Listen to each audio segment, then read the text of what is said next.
여러분 안녕하십니까. 지역의 이슈를 들여다보는 시간 이슈를 인사이트하다. CJB 이슈 인사이트 시작합니다. 을사는 새해가 밝았지만 국민들의 탄핵 정국으로 겪는 혼란은 여전히 진행되고 있습니다.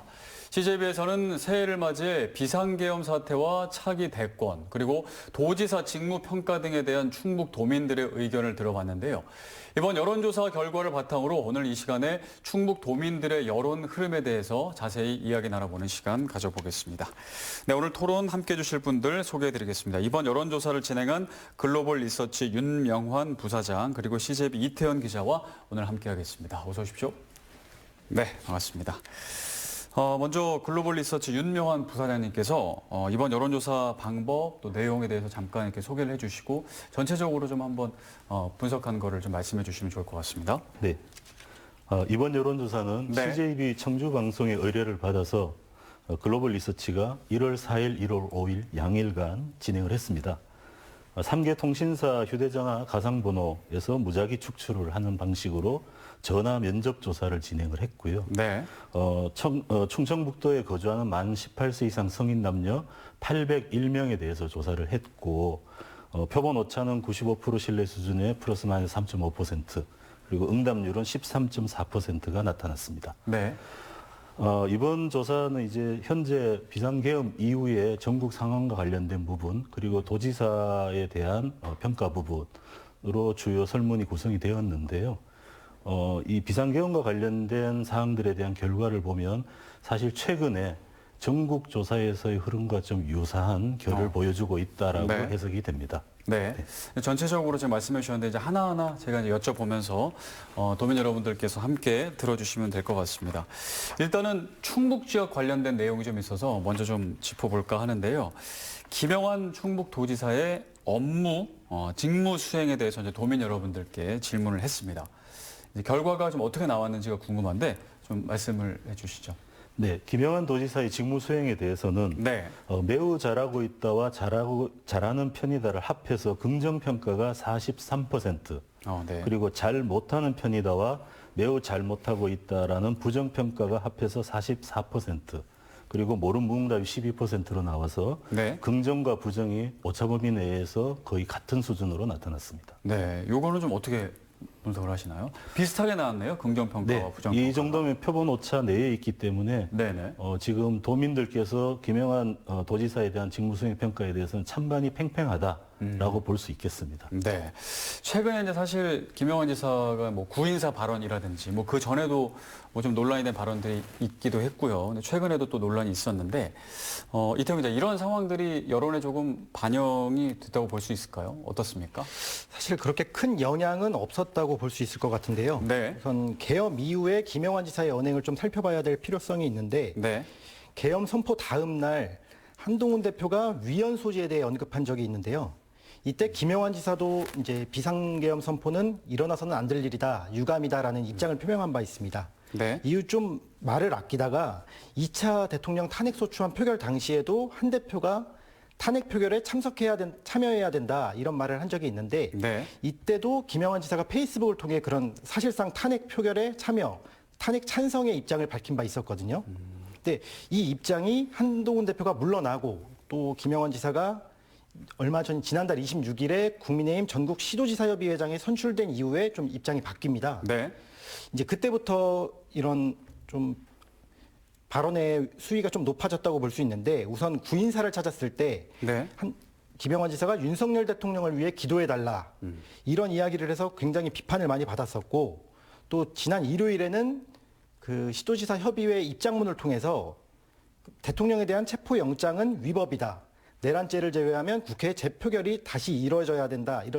이런 입장을 좀 강하게 주장한 바 있거든요. 네. 때문에 야당은 당연한 거고 시민단체들도 내란 동조 세력이다, 공범이다 이렇게 비판을 좀 강하게 해왔는데 그런 점을 감안하면 이번에 긍정평가와 부정평가가 좀 비슷하게 나타난 거는 예상 외의 결과라고 좀 할 수 있을 것 같습니다. 예상 외의 결과다. 지역별로 보면 도내 또 북부권과 또 청주시의 결과가 좀 다소 다르게 나왔습니다. 이 부분은 좀 어떻게 보십니까? 네, 청주시의 경우에는 지금 네. 긍정평가가 40%, 부정평가가 49%로 거의 9%니까 오차범위 밖에서 부정평가가 높습니다. 네. 반면에 북부 지역 혹은 또 남부 지역 같은 군 지역에서는 긍정평가가 50%에 가깝고요. 부정평가는 40%를 조금 하회해서 10% 내외 긍정평가가 높습니다. 그래서 네. 충북의 경우에 지금 청주라는 중심 지역 시단위와 기타 군소 지역 간에 좀 이 도지사의 평가가 좀 극명하게 갈린다라고 볼 수 있겠습니다. 네. 그리고 이 부분은 지난 대선 때도 저희가 알기로 청주에서는 청원 같은 경우에는 야당 후보가 지금의 야당 후보가 더 앞섰었고요. 전체적으로 봤을 때 그 대선이나 지방선거 때 나왔던 좀 투표 결과와 좀 어느 정도 좀 일맥상통하는 것으로 이해됩니다. 네. 지금 이제 김영환 지사의 직무수행 평가에 대해서 얘기를 나누고 있는데 이제 아무래도 김영환 지사가 그 국민의힘 소속이다 보니까 이제 도내 북부권은 좀 전통적으로 보수 성향이 있고 지금 이제 국회의원들도 다 국민의힘 소속이기도 하고요. 또 청주권은 이제 4개구가 다 민주당 국회의원인데 이런 부분들이 조금 이런 여론조사에 영향을 좀 미쳤을까요? 어떻습니까? 네, 말씀해 주신 것처럼 네네. 지난 총선을 좀 살펴보면 네. 사실 야당이 190석 이상을 가져가는 초강세를 나타냈던 선거 아니겠습니까? 그런 가운데서도 충북에서도 북부권이나 동남 사군 같은 경우는 기존 여당이 다시 선택됐습니다. 때문에 그만큼 보수 성향이 강하다고 볼 수 있는데 네. 김영환 지사의 핵심 사업들을 보면 오히려 뭐 바이오 산업이라든지 청남대 개발 이런 청주권에 집중돼 있지 사실 남부권이나 북부권에 좀 집중된 정책들은 살펴볼 수 없거든요. 네. 그런 면에서 보면 사실 이거는 이런 정책적인 측면보다도 그냥 정치 성향에 따라서 김영환 지사의 이 긍정 평가가 좀 높게 나오지 않았나 그렇게 좀 바라볼 수 있을 것 같습니다. 네. 지금 이제 지역별로 좀 살펴봤고 또 이제 연령별로도 그 이제 여론조사 결과가 나오는데 좀 뚜렷하게 의견이 갈리는 부분이 40대, 50대와 그리고 70대 이상의 의견 차이가 좀 큰 것으로 나왔습니다. 이 결과는 좀 설명을 좀 해주시죠. 네. 지금 40대의 경우에 긍정 24, 부정 66. 네. 50대는 긍정 32, 부정 57. 그래서 뭐 20%대에서 거의 40%포인트의 격차를 보여주면서 부정 평가가 높습니다. 반면에 70세 이상에서는 긍정이 68, 부정이 18%로 50%포인트로 또 긍정이 높아요. 네. 그래서 앞서 기자님께서 말씀해 주신 것처럼 이게 어떤 지역적 이슈라기보다는 어떤 본인의 이념적 이슈나 어떤 태도에 의해서 연령대가 높으신 70대 이상에서는 긍정이 압도적으로 높고 네. 또 지금 40, 50대가 예전의 40, 50대에 비해서 지금의 40, 50대는 훨씬 좀 진보적 성향이 높아진 게 전국적 성향입니다. 네. 그게 여기서도 좀 나타나서 40, 50대에서는 오히려 부정평가가 높은 이런 본인들의 기본적인 정치적 태도나 입장에 따라서 많이 평가가 갈린 게 아닌가 보여집니다. 네. 지금 이제 김영환 지사의 임기가 이제 절반이 지난 상황이고 한 2년 반 정도 지났죠. 긍정과 부정이 이제 오차범위 안에서 비슷하게 나온 결과. 이 결과만 봤을 때는 지금까지 직무 수행에 대해서 조금 선방을 했다 이렇게 볼 수 있을까요? 아니면은 좀 더 분발을 해야 되나요? 어떻게 봐야 되나요? 비슷하게 나와서 좀 헷갈리기도 하네요. 해석의 네, 차이가 네. 있을 것 같습니다. 지금 두 가지로 볼 수 있을 것 네네. 같은데요. 한 가지는 선방했다라는 측면은 네. 지금 현재 어쨌든 김영환 이사께서 소속되어 있는 국민의힘이 정치적으로 굉장히 위기에 있지 않습니까? 네. 이런 위기에 있음에도 불구하고 이런 좀 중앙정부와는 거리가 있는 지방정부 입장, 지자체 입장에서는 어느 정도 본인의 어떤 긍정평가가 부정평가랑 대동하게 나올 정도로 유지를 하고 있다는 측면에서는 좀 긍정적일 수 있고요. 반면에 좀 부정적이라고 볼 수 있는 부분은 어쨌든 지난 지방선거 이후에 시간이 그렇게 많이 흐르지 않았는데 네. 지방선거에서 당선되셨던 분이 이제는 긍정과 부정이 거의 동등 수준까지 갔다는 얘기는 결국은 추세적으로는 부정이 늘어나고 있다고 볼 수도 있는 거거든요. 네. 그런 측면에서 본다라면 향후 도지사께서 어떤 정책과 행보를 하시는가에 따라서 이 도지사에 대한 평가는 좀 유동적이겠다라고 생각을 해봅니다. 근데 보통 흐름은 어떻습니까? 이 보통 현역 단체장 같은 경우에는 시간이 지나고 임기 말로 될 때 그 긍정 평가가 더 많나요? 아니면 부정 평가가 자연스럽게 많아지나요?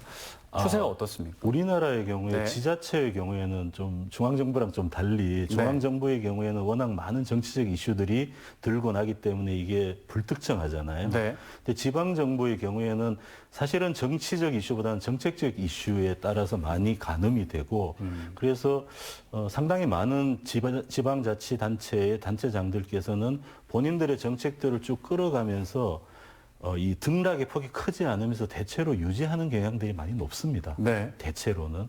그렇게 본다라면 지금 김영환 도지사께서도 지금 큰 출렁임은 없는데 다만 앞서 말씀드린 바대로 당선 초기에 비해서는 어쨌든 지금 좀 빠지고 있다라는 것은 평균적인 지자체의 추세보다는 약간 부정적인 부분이 있다라고 볼 수 있겠습니다. 중앙에서의 어떤 그런 이슈 이런 것들이 이제 지방에서의 영향을 조금 많이 받는 편인가요? 어느 정도라고 보세요?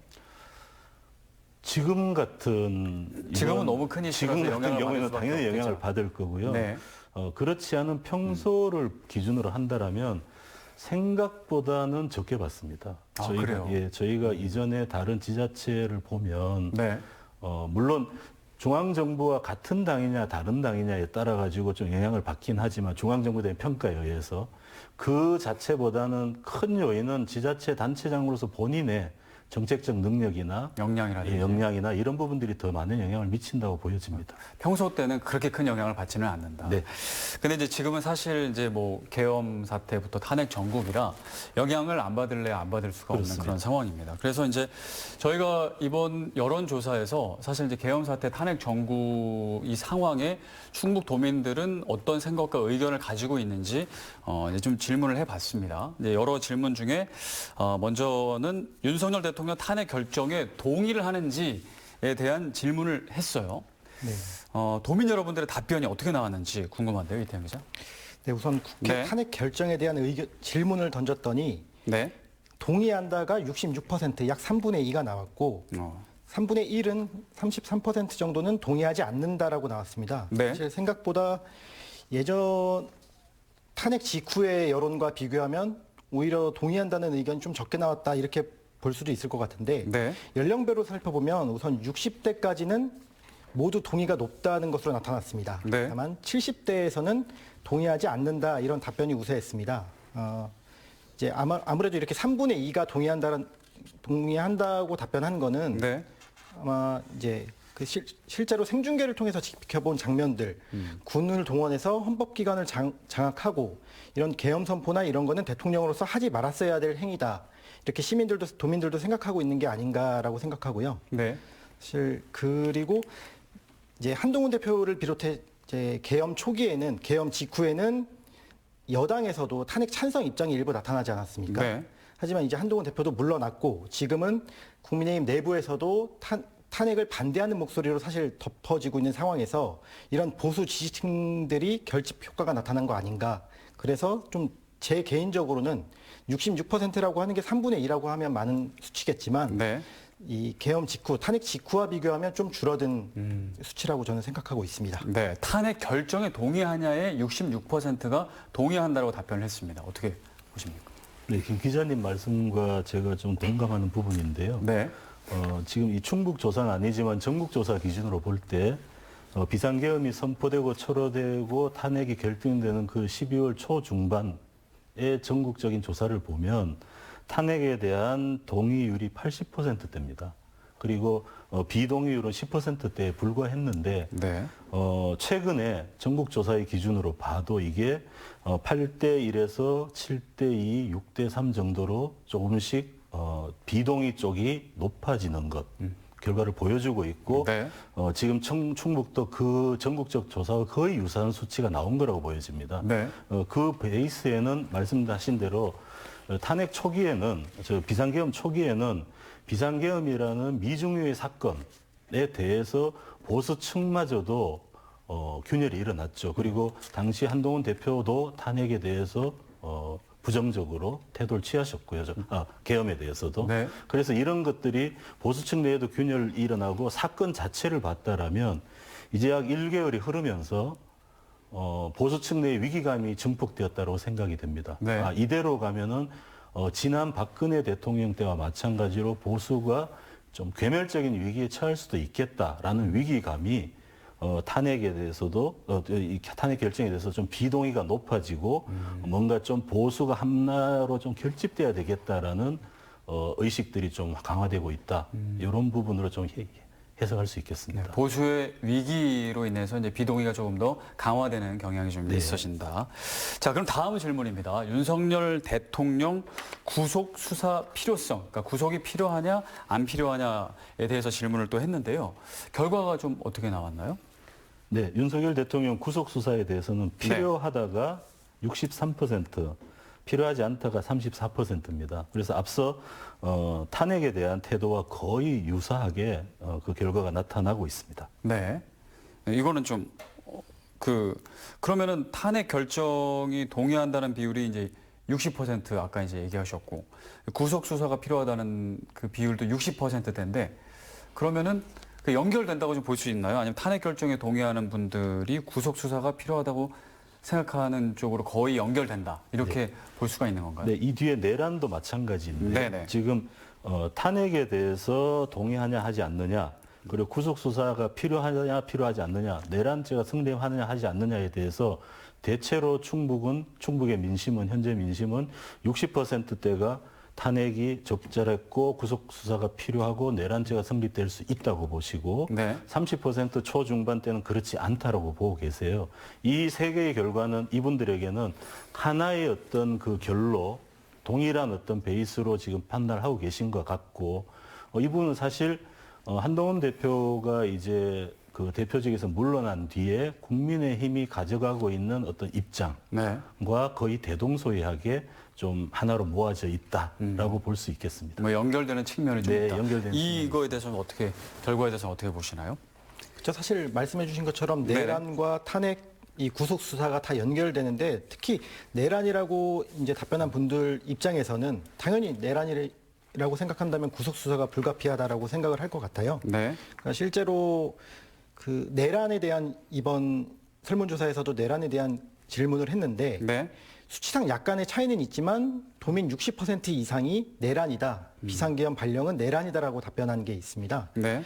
실제 탄핵 동의보다 66%보다는 약간 낮은 수치긴 하지만 네. 대부분 비슷하다는 거고 실제로 탄핵 이 수치를 좀 분석을 하자면 탄핵할 만한 사항이긴 하다. 다만 내란까지는 아니다. 극히 일부는 이 같은 의견을 보이고 있다고 좀 이 수치를 분석할 수 있을 것 같습니다. 네. 특히 이제 연령대로 보면 10대부터 50대까지는 당연히 내란이라는 의견이 지배적이고 네. 70%가 넘을 정도로 좀 많은 사람들이 이번 행위는 계엄 발령 조치는 내란이다라고 생각을 하고 있습니다. 네. 60%에서는 한 50% 정도가 나오고요. 70%에서는 내란이 아니다라는 의견이 좀 나오기도 하고 있는데 연령대보다 오히려 좀 이념 성향, 이번 답변자들의 이념 성향을 살펴볼 필요가 있는데 네. 중도층에서 73%가 내란이 맞다는 의견을 보이고 있는 점에 좀 주목해야 될 필요성이 있을 것 같습니다. 네. 진보층에 당연히 85%로 압도적인 답변이 나오긴 했는데 중도층도 73%라는 점은 이 충북 도민들의 시각은 비상계엄 발령은 내란이 맞다라는 게 좀 지배적이라고 해석할 수 있을 것 같습니다. 네. 지금 이제 보면은 앞서서 탄핵 결정에 동의하는지도 60%, 방금 말씀하신 것처럼, 그리고 구속 수사가 필요하다도 60% 근접해서 얘기 지금 나오고 있고, 내란이라고 생각하는지도 60%. 요거는 좀 이어지는 부분인데, 좀 깊게 어떻게 좀 바라보고 계시나요?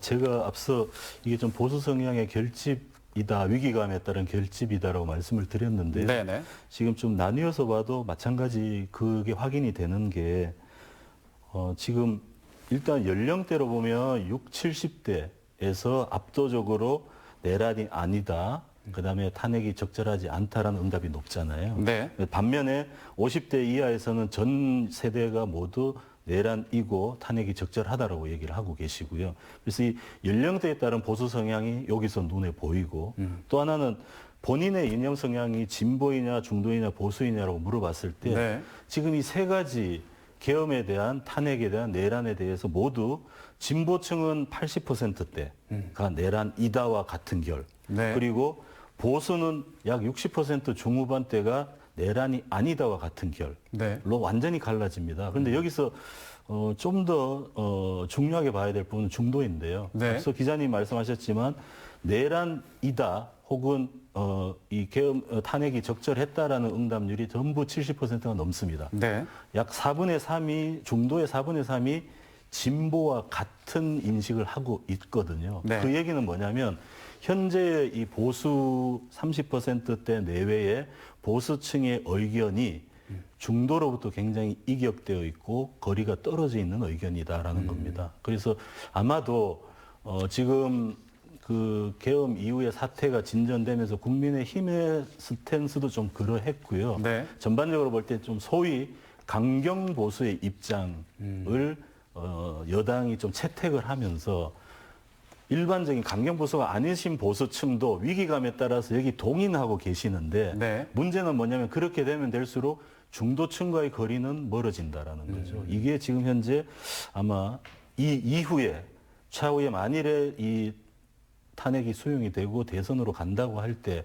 국민의힘 입장에서는 굉장히 큰 딜레마이자 고민거리가 될 것이다라고 좀 추정해 볼 수 그럼 있겠습니다. 진보와 중도층이 지금 하나된 의견을 갖고 있는 네. 경향성을 보이고 네. 그리고 보수층은 이제 또 그 나름대로의 분명한 또 이제 의견을 가지는 것으로 지금 공고화되고 있는 상황인데 그렇다면 중도층이 이제 어쨌든 진보층과 의견을 같이 한다는 거는 조금 이런 혼란한 정국이 빨리 해소되기를 바라는 그런 마음들이 조금 반영이 된 거라고 볼 수 있을까요?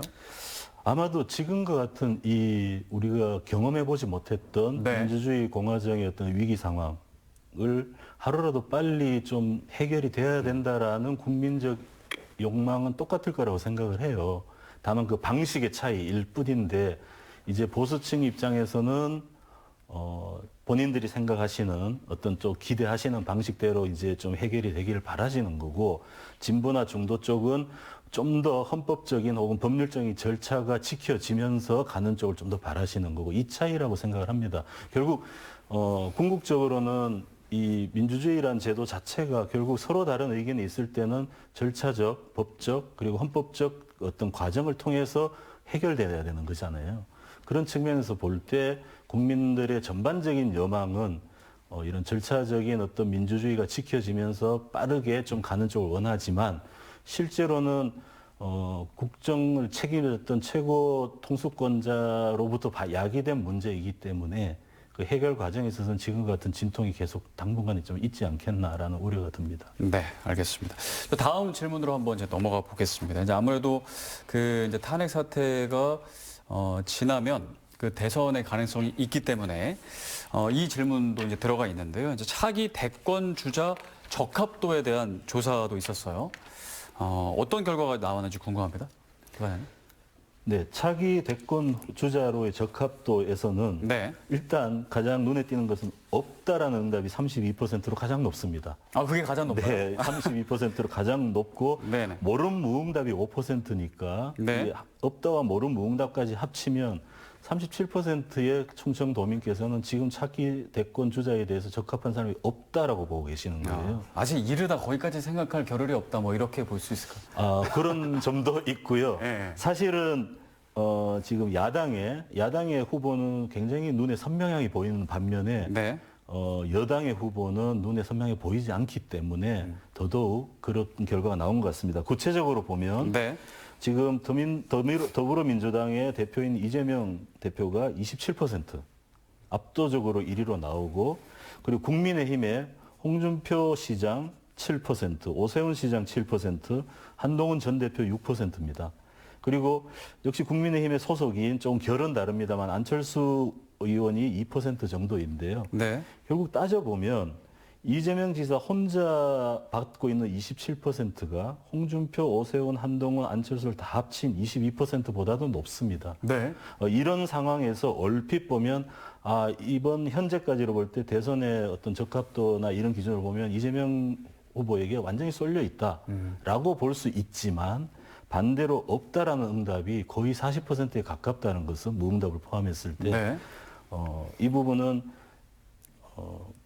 완벽히 지금 실현된 건 아닙니다만 대선도 아직은 예측을 함부로 할 수는 없겠다. 뭐 이런 좀 경향을 볼 수 있겠습니다. 아직 그냥 생각을 좀 유보하겠다. 뭐 이런 네.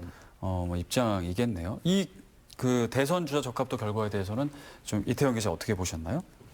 네, 말씀해주신 대로 여권 후보들을 다 합쳐도 네. 이재명 대표의 27%보다는 낮게 나오거든요. 네. 그러니까 말씀해주신 것처럼 야권에서는 특정 후보가 유력하게 부각이 되고 있는데 여권 후보는 지금 누군지를 정하지는 못하고 있다. 네. 다만 이게 더 시간이 지나서 어쨌든 특정 후보로 좁혀진다고 하면은 이제 그 지지층들의 결집이 될 거고 없다나 무응답을 한 이 유권자들의 경우도 이제 보수 성향에 있는 후보들은 다시 결집 효과를 보이기 때문에 사실 지금 이 조사 결과를 놓고 봐서는 뭐 야권이 유리하다, 여권이 유리하다 이렇게 특정해서 말씀드릴 수는 없을 것 같습니다. 네. 지금 이걸 보면 이제 어쨌든 이재명 대표는 이제 이 조사에서는 1위로 이제 27%가 나타났고 이제 그 이후에 2위, 3위는 이제 홍준표 지금 시장과 오세훈 시장이 나타났는데 그리고 이제 그 뒤 이어 한동훈 전 대표가 이제 나타났단 말이에요. 네. 요 순위에 대해서는 어떻게 보세요? 이제 여권에서 홍준표 시장과 지금 오세훈 시장이 조금 더 앞서는 이 상황. 요거는 왜 그런 걸까요? 지금 일단 지금 오세훈, 홍준표, 한동훈이라는 분들께 네. 차기 대권 주자의 적합도로 이 응답을 해주신 분들은 대부분 보수층이십니다. 보수층이신데 불과 얼마 전까지만 해도 한동훈 대표가 사실은 보수의 희망이라고 불렸죠. 또 직전 대표기도 네, 하고요. 직전 대표기도 하고 희망이라고도 불렸었는데 지금 대표직을 이제 물러나시고 나서 지금 약 한 3, 4주간 정치적인 행보가 거의 없으시고요. 그리고 그 사이에 새롭게 꾸며진 비대위나 현재 그 당 원내대표였던 그 방향성은 한동훈 대표가 탄핵 정국에서 취했던 방향성과는 다르지 않습니까? 네. 이러면서 한동훈 대표에 대해서는 상당히 많은 이제 보수층 이 도민들께서도 좀 뭐랄까요 기대를 접거나 유보를 한 거죠. 그래서 사실은 한동훈 대표는 지금 현재로 보면은 본인이 갖고 있던 좀 이 별의 순간을 조금 놓쳐버리고 뒤로 빠진 셈이고 네. 그렇다면 그 자리를 대체할 수 있는 가장 유력한 이전부터 하마평에 오르던 후보들이 홍준표 시장이나 오세훈 시장이신데 네. 이분들의 지금 지지율도 사실은 7%대라고 하면 지금은 차기 대권 후보로서 보수층 내에서 이분들을 완전히 좀 인지했다기보다는 네. 대한 부재 속에서 현재 상태에서 그나마 뽑아낼 수 있는 분으로 지금 보여지는 것 같아요. 인지도가 있는. 네, 그래서 다시 말하면 앞으로 탄핵이 만약에 결정이 되고 대선 국면으로 간다면 그 과정 속에서 각각의 후보들이 어떤 메시지를 내고 어떻게 중도층까지 수렴할 수 있는 어떤 정책적 방향성이나 이념적 지향성을 보여주느냐에 따라서 현재의 지지율은 사실은 큰 의미가 없을 거다라고 저는 좀 생각이 됩니다. 그러면 이제 거의 한 30%에 가까운 분들이 이제 아직 답변을 네. 유보한다 그런 입장을 가졌는데 이분들은 지금 어떤 생각을 이제 품고 있다고 예측을 하시나요? 지금 이 모르겠다, 없다 이렇게 응답하신 분들이 네. 상대적으로 적은 게 진보 진영입니다. 당연히 그래요? 이재명이라는 어떤 눈에 띄는 후보가 있기 때문이고요. 네. 나머지 중도나 보수는 모두 없다나 모르겠다의 비중이 제일 높습니다. 높은데 네. 중도의 경우에 지금 이재명 후보가 27%예요. 그래서 전체 지금 20%랑 동일하고 홍준표, 오세훈, 한동훈 후보는 4%, 5%입니다. 그래서 전체보다 조금 떨어지죠. 네.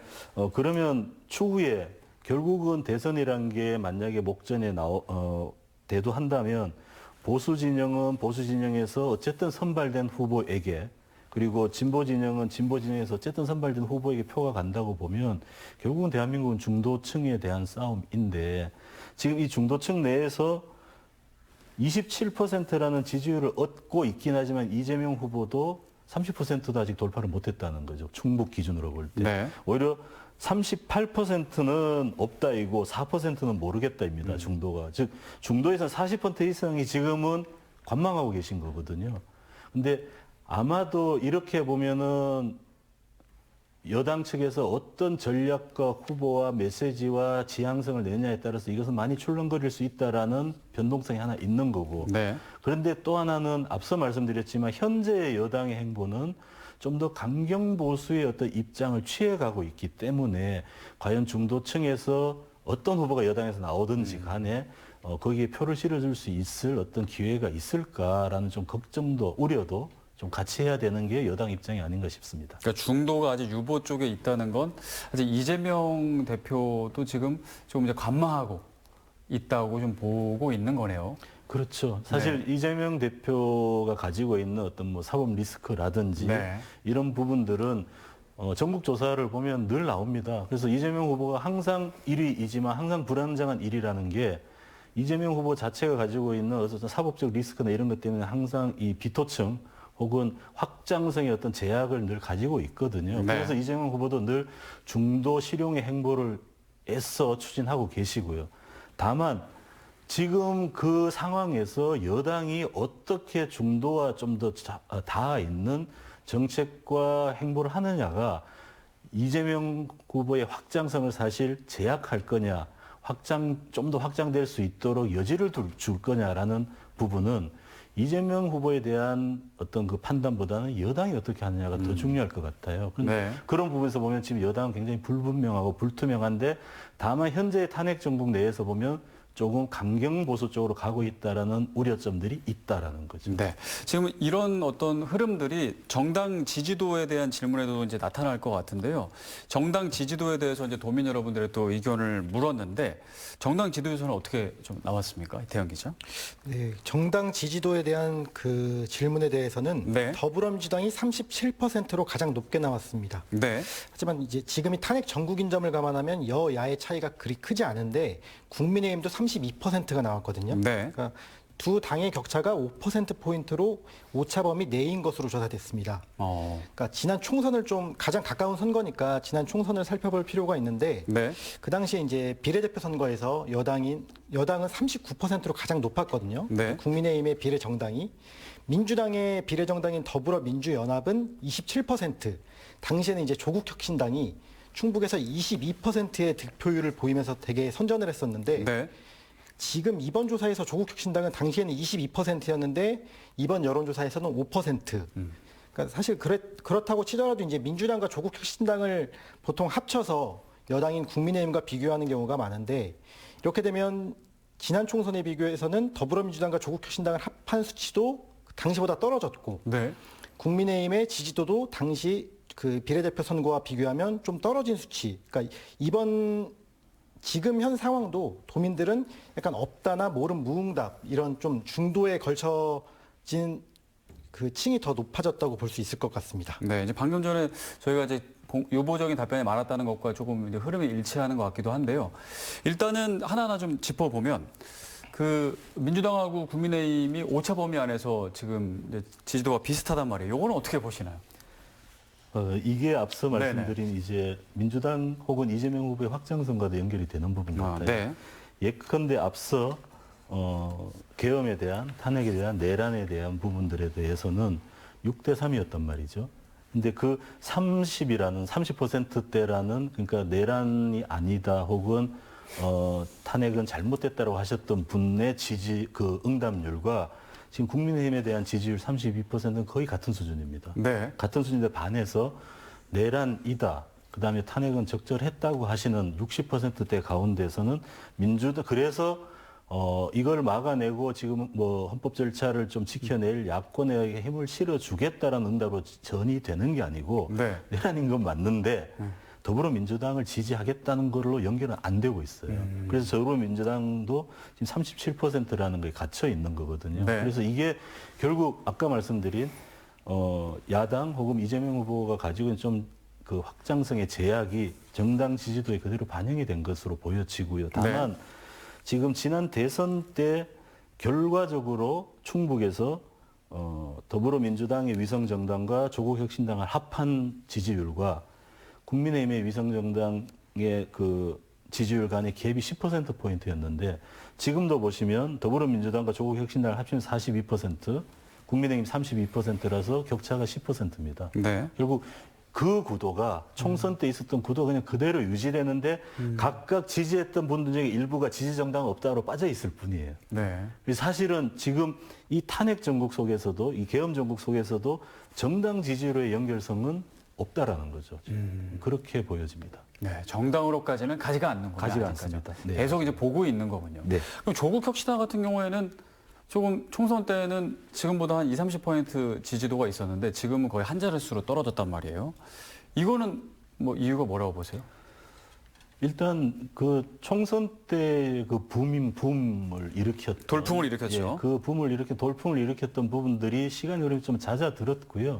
그리고 조국 대표가 지금 어쨌든 정치 활동을 할 수 없게 된 부분 이런 부분들도 영향을 미쳤을 겁니다. 그리고 네. 또 하나 우리나라에서는 사실 이 양대 정당의 제3정당이 발언권을 갖고 메시지를 전달하는데 굉장히 제약이 많지 않습니까? 원내 어떤 이 협상 테이블에 오를 수도 없고 이런 부분들 때문에 실제로 조국 혁신당의 개별 의원들께서는 어떤 활약을 하고 계실 수 있겠지만 네. 실제로 도민들에게 전달되는 조국 혁신당이 총선 이후에 보여주는 어떤 뚜렷한 행보라는 것이 눈에 보이지 않는다는 거죠.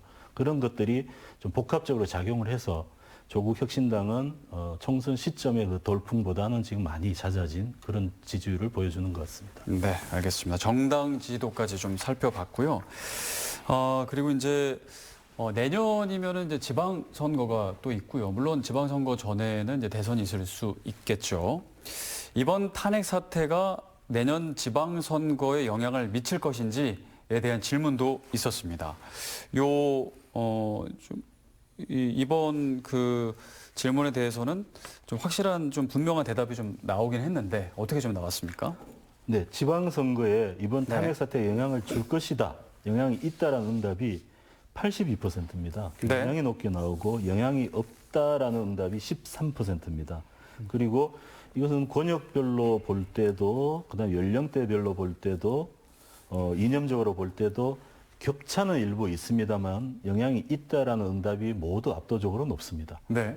다만 여기서 좀 특이할 만한 사실은 70세 이상 그리고 본인이 보수라고 하시는 분들 그리고 국민의힘 지지층에서는 영향이 있다는 응답이 상대적으로는 좀 적습니다. 한 네. 60%대 내외 정도로 좀 떨어지고요. 진보나 중도 쪽은 거의 90% 가까이 영향이 있다라고 말씀을 하고 계십니다. 네. 뭐 어찌 보면 지금 아직 이 탄핵 시대, 탄핵 사태라는 게 종결이 되지 않았기 때문에 네. 지금 시점에 이런 응답이 나오면 어찌 보면 당연하다라고 볼 수 있겠습니다. 네, 당연히 그렇게 이제 생각을 할 것 같은데 교사 결과를 조금 뜯어보겠습니다. 일단 청주 지역과 북부 지역 같은 경우에는 이제 앞서 그 결과도 이제 비슷하게 좀 온도차가 좀 있었어요. 좀 어떻게 조금 분석하고 계신가요? 네, 뭐 당연히 탄핵 정국이 선거에 영향을 미칠 수밖에 없는 답변은 누구나 예상 가능한 답변이라서 네네. 이제 이것도 과거의 좀 사례를 살펴볼 필요가 있을 것 같은데 지난 지방선거죠. 내년에 지방선거가 있고 3년 전 지방선거를 좀 살펴보면 네. 청주권 비교적 진보 색채가 충북에서는 강하다고 분류할 수 있는 지역에서도 보수가 크게 앞서는 결과가 나왔거든요. 그러니까 지금 지난 지방선거를 보면 단 4곳의 군 지역에서만 민주당 후보가 당선됐을 뿐이지 네. 도지사를 포함해서 뭐 청주시장, 나머지 시군 같은 경우는 전부 국민의힘 단체장들이 당선이 됐고 그 네. 격차 또한 10%포인트 다 대부분 이상이 넘었습니다. 실제로 그렇게 좀 충북도 보수화되는 경향이 있다. 그때까지만 해도 이런 결과가 나왔었고 근데 이번 탄핵 사태, 계엄 사태를 지켜보면서 이제 차기 선거에 영향이 있다라고 하는 부분은 다음 선거에 있어서는 이런 판세가 좀 뒤바뀔 수 있다. 좀 그렇게 예측할 수 있지 않을까 생각합니다. 네, 이 지역별로 조금 온도차가 있는 거에 대해서는 좀 어떻게 보십니까? 지역별 약간의 온도차가 있는 것은 그 진보 성향과 보수 성향의 비중의 차이에 따라서 조금 영향이 나타나는 것 같아요. 앞서도 말씀드렸지만 상대적으로 젊은 층 그리고 조금 더 진보적인 층이나 중도층까지는 영향이 있을 것이다라는 응답률이 좀 더 높거든요. 그게 네. 청주라는 지역은 상대적으로 조금 더 영향이 있다는 응답이 많이 나오고 네. 다른 군 지역은 좀 더 적게 나오는 그 뭐 영향이 그대로 좀 상관관계가 있다라고 보여집니다. 근데 진보 층일수록 그 지방선거에 영향이 있을 것이라고 생각하는 이유가 뭘까요? 이 탄핵 사태가 현재 발생한 원인과 상황을 보면 네네네. 현재 보수 정당이 집권을 하고 있고 보수 정당의 대통령께서 지금 어쨌든 이 계엄 발령으로부터 발생된 이 탄핵 사태이기 때문에 네네. 결국 이 탄핵 사태가 영향이 있을수록 진보 측의 입장에서 보면 유리하다라고 판단을 하시는 거죠. 네네. 그래서 영향이 있다라고 말씀하실 뿐만 아니라 사실은 영향이 있기를 바라시는 마음도 희망사항이기도 하고. 사실은 숨어 있으리라고 저는 네. 생각을 합니다. 그리고 이제 본인은 이걸 다른 뭐 결정을 내리겠다 이런 네. 어떤 의지가 있는 거기도 하고요. 네. 아마도 이번 대선 때는 당연할 것이고 네. 내년도 지방선거에서도 그 사이에 뭐 여러 가지 변화들이 있겠습니다만 아마도 이 지방선거에서도 현재 여당 후보와 현재 야당 후보가 맞닥뜨릴 때 야당 후보가 어떤 얘기들을 하겠습니까? 이 탄핵과 계엄을 소환하지 않겠습니까? 뭐 그런 것들이 이미 이 유권자이신 도민들 머릿속에도 어느 정도 염두에 두어지신 게 아닌가. 그래서 보수층에서는 사실 이 탄핵 사태가 정리가 되고 나면 하루빨리 탄핵으로부터 이제 벗어나고 싶어 하시는 네네. 심리가 조금 더 있으실 테고요. 그때 이제 뭐 아무래도 사실 탄핵 사태와 관련해서 내년 지방선거까지 이제 전망해서 얘기하기에는 좀 멀긴 먼데 네. 사실은 그 안에 가장 큰 이제 대선이 있을 가능성이 있기 때문에 이제 대선의 결과에 따라서 지방선거의 영향이 확연히 갈리겠죠. 네, 그렇습니다. 대선에서 네. 어느 쪽이 되느냐, 네. 그리고 그 된 쪽이 지방선거까지의 기간 동안에 어떤 국정 수행을 해내느냐, 이것이 사실은 더 중요하겠죠. 그렇죠. 그거에 따라서 탄핵이 강하게 소환될 수도 있고 네. 조금 부차적인 요소로 소환될 수도 있을 거다라고 생각합니다. 당연히 이제 뭐 만약이지만 탄핵이 인용이 된다면 당연히 민주당 쪽에 좀 강세의 바람이 불겠죠. 아무래도 그렇죠. 뭐 그동안에 이제 뭐 경험에 의해서. 네. 네. 그리고 이제 세대 간의 조사 결과를 좀 보면 세대 간에서도 역시나 조금 기존과 비슷하게 차이가 좀 있었는데요. 청년층 또 노년층 간에 역시나 좀 의견 차이가 좀 있었으면 어떻게 좀 나왔나요? 의견 차이가 있다고는 해도 사실 이 부분에 있어서 탄핵 사태가 내년 지방선거에 영향을 줄 것이다. 이 부분에 있어서는 그렇게 큰 세대 간 격차는 없었습니다. 네네. 70대 이상이 가장 낮음에도 불구하고 70대 이상에서 67%가 당연히 차기 선거에 영향을 줄 수밖에 없다라고 답변을 했는데요. 네네. 그러니까 말씀해 주신 것처럼 이제 조기 대선이 있을 가능성이 높고 그에 따라서 또 차기 그 지방선거에서 어떠한 이벤트가 발생할지 모르는데 보통 일반적으로는 차기 대선에서 집권된 여당을 밀어주는 좀 경향이 있죠. 네. 그래서 아직까지는 좀 17개월 정도가 남아 있는데 지금 상태에서 보면 당연히 야당인 민주당이 좀 유리하다고 볼 수 있는 거고 그리고 또 12.3 계엄을 겪으면서 많은 도민들, 유권자들의 인식도 달라졌을 텐데 이 네. 또한 분명히 야당한테 유리하게 작용할 것으로 저는 보고 있습니다.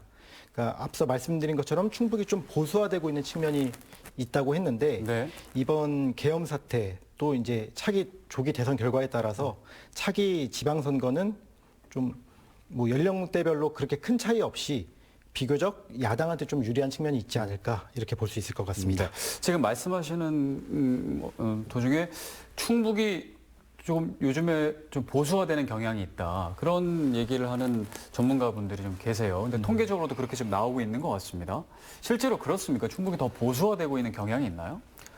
일단 대선을 기준으로 보면 네네.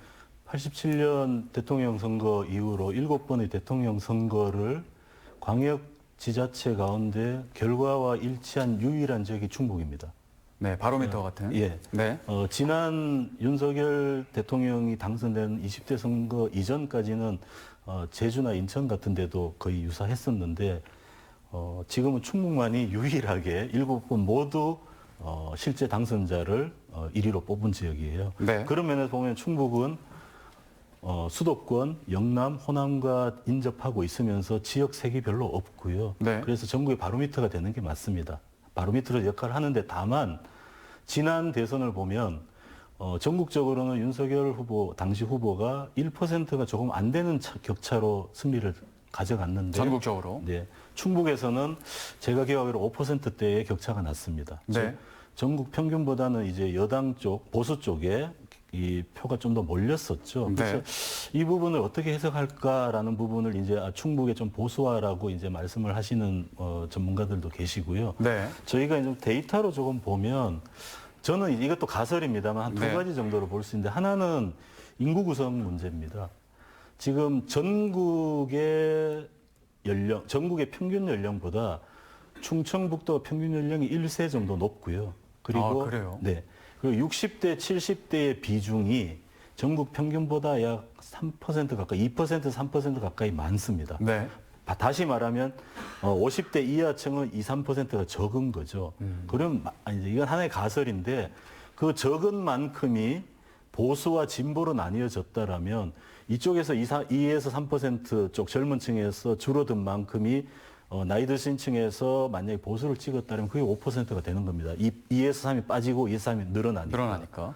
그런 인구 구성이 약간 충북이 전국 대비 조금 노령화되는 것 그리고 나이 드신 고령층에서 보수가 많은 것이 좀 연결성이 하나 있는 것 같고요. 네. 또 하나는 저희가 이제 이 설문조사를 할 때 본인의 이념 성향을 진보인가 보수인가 중도인가로 물을 때 네. 본인을 성향을 모르겠다거나 응답을 하지 않으신 분들이 계십니다. 그분들이 대체로 10% 내외 정도인데요. 네. 지금 보면 저희가 이제 여러 가지 전국 조사를 보면 이 본인의 이념 성향을 모름이라고 하신 분들이 대체로 다른 응답을 보면 어디에 가까우냐면 중도에 가까워요. 전체적으로 봤을 때. 네. 중도층이 하시는 응답과 유사하게 대체로 나타나는데 이번 충북을 보니까 이 모름이라고 하신 분들이 대체로 좀 보수적인 응답에 보수층의 응답과 상당히 가깝게 응답을 하셨습니다. 아, 모르는데도 이제 선택을 하라고 하면 예, 보수적으로 선택을 본인은 하는군요. 나는 내가 보수인지 네. 진보인지 중도인지 모르겠어 혹은 말하기 싫어라고 네. 하신 분들 뭐 일정 부분 샤이 보수일 수도 있는 거죠. 네네. 그러니까 다른 데서는 평균적으로 이게 샤이 진보나 샤이 보수나 혹은 무관심층이 섞여서 전체적으로는 평균에 수렴하는 중도에 가까운데 네. 충북은 이분들이 상대적으로 좀 보수적인 응답들을 이번에 조사를 보니까 많이 하셨어요. 그래서 저희가 예상하건대 지금 보수, 중도, 진보가 전국적으로 보통 본인한테 여쭤봤을 때 100으로 환산하면 비중이 우리나라 항상 거의 대체로 보수 35%, 중도 35%, 네. 진보 30% 정도입니다. 아. 그래서 진보가 약간 작은데요. 네. 충북도 똑같습니다.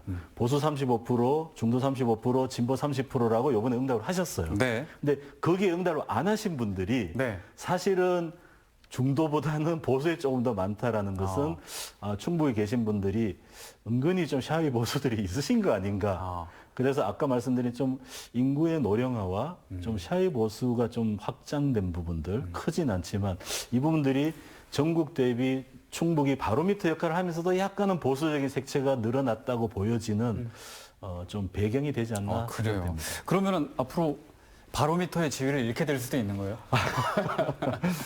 그것은 또 뭐 두고 봐야 봐야겠죠. 되겠죠. 네, 두고 봐야 그러면 되겠습니다. 보수화가 앞으로 더 그 색채가 짙어질 가능성은 있는 건가요?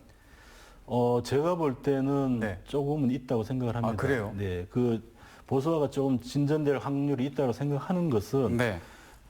아까 말한 두 가지 요인, 첫 번째 요인, 인구 구성비에 대한 부분들이 일단 그렇습니다. 인구 구성비에 있어서 고령층의 비중이 조금 더 늘어나고 있는 충북의 이슈는 이 짧은 시간 해결될 문제가 아닌 것 같거든요. 네. 아무래도 젊은 청년층은 대도시나 수도권으로 조금 전출이 많고 그리고 평균 수명은 올라가고 이러면서 전국적으로 고령화는 되고 있지만 그 청년층의 전입 전출을 기준으로 본다면 충북 같은 경우에는 전입이 전출보다 적어요. 네. 전출이 많기 때문에 상대적으로 고령 비중이 조금 더 높아질 확률이 높고 네. 그렇다라면 아무래도 보수적인 성향이 강하신 고령층의 비중이 높아진다라는 것은 충북 전체가 미세하게나마 좀 더 보수화된 데 영향을 미칠 것 같고요. 두 번째로 말씀드린 샤이 보수 문제는 사실은 좀 더 지켜봐야 될 부분이라고 생각을 합니다. 이 네. 부분은 지금 벌어진 이 탄핵 정국의 어떤 영향을 좀 받았지 않나라는 생각을 하기 때문에 이 부분 좀 더 지켜볼 필요가 있겠습니다. 네, 알겠습니다.